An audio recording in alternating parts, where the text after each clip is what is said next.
Shalom and welcome to another edition of Our Daily Bread. I'm Messianic Torah, and this week's Parashat is the 12th Parashat of the book of Bereshit, also called Genesis, and it's called Vayechi, means and he lived.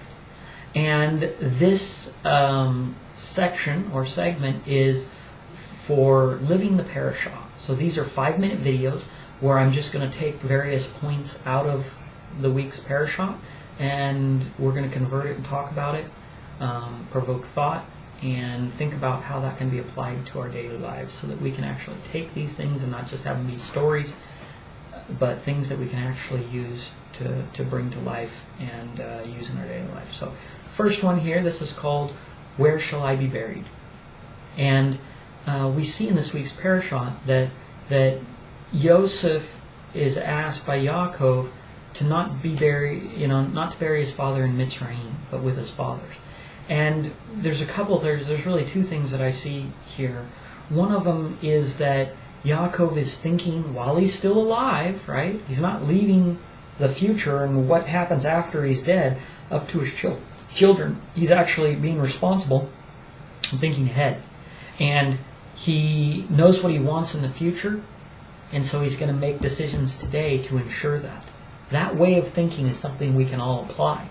It's having future thinking. When we follow God's laws, we're following because we believe that He requires it of us, and that we're going to come to judgment before Him, and He's going to take an account and measure us and say, here's what you did, and why did you do this when I told you to do that? If you believe the Word of God to be true, then you have that fear of God. Then you believe that He's going to judge you, as it says, every man according to their deeds. Therefore, you make decisions today based on your thinking of what's going to happen in the future and your belief in the future and God.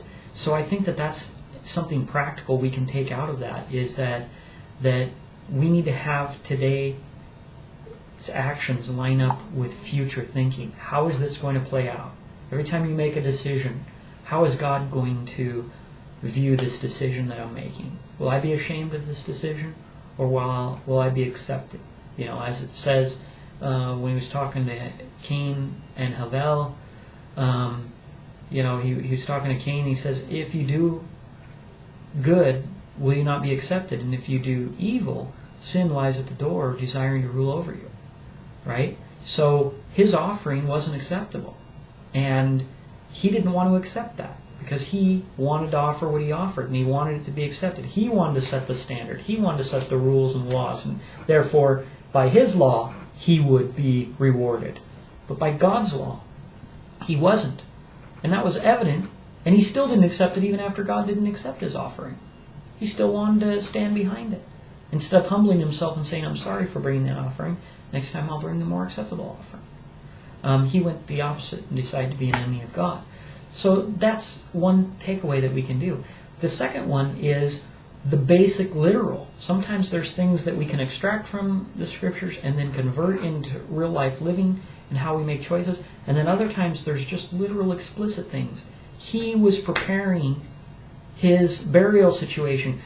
When you die, if you have children, or wives or loved ones, they have to figure out what to do with you. They have to figure out how to pay for the funeral. They got to pick out a headstone. They got to do all of this. Oh, it's great that you have to plan this major event and this funeral and all of this on the fly, no matter what's going on in your life, because you drop dead, and so everything else goes on hold, and they got to plan this major event. And they don't even have time to grieve during this whole thing. They're sad that you're gone, and they're getting to deal with your absence and what's that going to mean. And on top of it, they got to plan this big event and do all of this while they're grieving and dealing with it. That's rude to put all of that on somebody. So from a practical standpoint, arrange your burial in advance. Know where you're going to be buried. It's not hard to look around your city and go, wow, if I died today, where do you think we would go? Where are the best rates? Take care of that now, so that when you die, they can just focus on their grief and doing that, and not have to plan a funeral and do all this and that. You can prepay for your burial plot and figure out the money so it's not a financial burden on top of that, or get insurance, get life insurance, so that there's not, now I have to figure out how I'm going to pay rent. You can have your headstone made, what it's going to say. You can even record a video or a message today to leave behind knowing that you died. What would you like to say to your wife and to your kids? All that stuff is practical advice that we can do today while we're alive, thinking forward to our death. Hope that's a blessing. Until next time, I'm going to say Shalom.